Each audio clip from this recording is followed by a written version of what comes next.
Yeah, man, but it's all good, man. I've had a cool career, like, and that's the thing. Like I think about that all the time. Like, man, I've had a sweet career, and I've enjoyed it. And like right now, where I'm at with the salon situation, that was one of those things that I never really wanted to be a salon owner. I just kind of fell into it and was kind of forced into it, and it was the right thing to do at the right time. But like the group I have now, they're a good group of hairstylists, and they're adults. They don't come at me with anything stupid. That's all I ask. Just leave me alone. Let me do what I do. You do what you do. Yep. If a piece of paper's laying down, don't walk past it 10 times. Pick it up, throw it in the trash. Yeah, that's stuff like that is what drives me crazy. That's one of the biggest things about building a business, a successful business, is having a good team. A good team around. And you have to go through a lot of people to get a good team. Yeah. Yeah, we had some, I'm definitely not perfect as a leader, and I try to look back and go, you know what, as a leader, I got to take responsibility for these shortcomings, these things, right?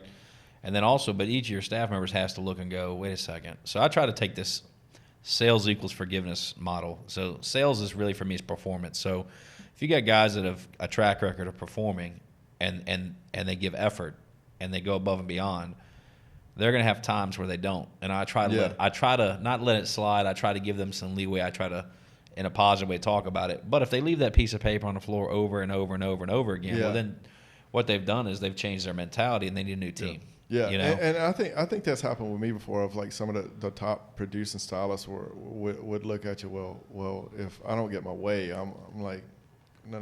Yeah, it's not going to work like that here. Yep. Because I don't, you know. And to me, you're not. If you're doing that, you're not a good hairstylist.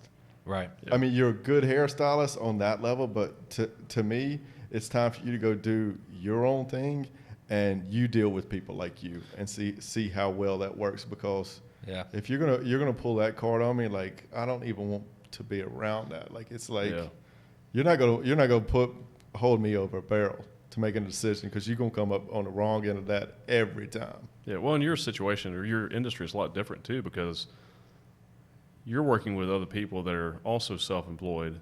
Yeah. And they need to be independent. Yeah. You don't need to hold their hand. You just need to. You're renting a space to them, and they need to come and use that space and respect the rest of the salon I had downtown wasn't like that. It was commissioned. That's right. Yeah, okay. They were working for me, and they would check in at the front desk, and taxes and everything were taken care of. That, and that's one of the things that made me realize that this is not what I want. Right. And with the younger stylists that I saw coming out of school, and their motivation factor was not what I was looking for either. Yeah. I had 2 or 3 assistants in a row where I was like, I don't know, like, this is my future of what I got to build this business around. Like, I think I'm going to go in a different direction and kind of look to do more of a rental situation where I have independent stylists to just do their own thing. Yeah. I've noticed that too, and I was going to ask you that, because some of the barbershops, my family, my brother and my father own several barbershops. They don't cut hair. They just own the shops. They're in the booth rental business. Yeah. So, and it's really interesting. So, but there's that model where you're charging booth rental, and then I've seen people do booth rental and commission, and then I've seen people just charge straight commission. And then you got like I don't want to throw anybody out, but there's a major chain that also has their people on salary and pays them a commission. Yeah. Which I think is interesting. But I personally would think that the booth rental model is the way to go.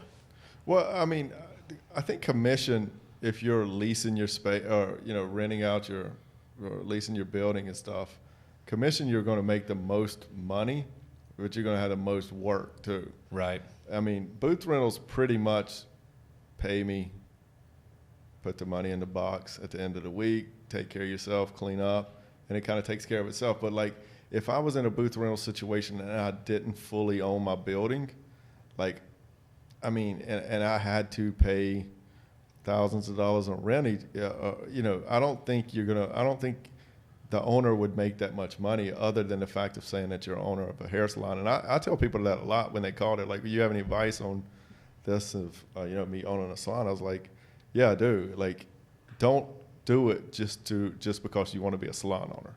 Yeah. Do it to figure out how to make real money at it. Right. And if you're doing it just to say you're a salon owner, after the newness wears off, it's not going to be any fun anymore. Yeah. Because after about 6 months, you're going to get into reality. Okay, I paid to upfit this place. That bill's coming in.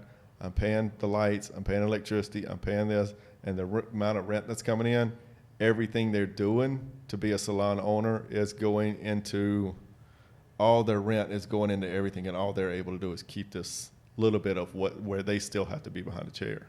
And that's just to say It's just a job. It's just to say you're a salon owner. You might as well just go rent a booth from someone else. Yeah. Yeah. You're going to make the same amount of money, but do Less it. headache. Yeah, Right. and way less headache. Do it if you're going to make real money, but don't do it just to say you're a salon owner. Yeah. That's the stupidest thing in the world to me. But I've never looked at it as, like I said, I never wanted to be a salon owner. I just, kind of, that was the direction I had to go in. But do it to make money. I mean, I don't understand this whole thing where people go and work and do creative things for the exposure. Oh man. I guess if there's an end game to it, it makes sense, but you've got to be heading towards something. You got to have that end game. And I've done several things for free starting off. But once you get value in what you're doing, you can't sell yourself short and cheaping out just for just for the fact of it. I know I have a value in what I do. I know if they put a product in my hand, I can sell it. And I keep that valuable. Yeah. I'm not just going to give that away of saying, okay, yeah, I'll go do that for you for $100. Nah. Yeah. And I'm going to get on an airplane, get in a hotel, be away from my family. Yeah.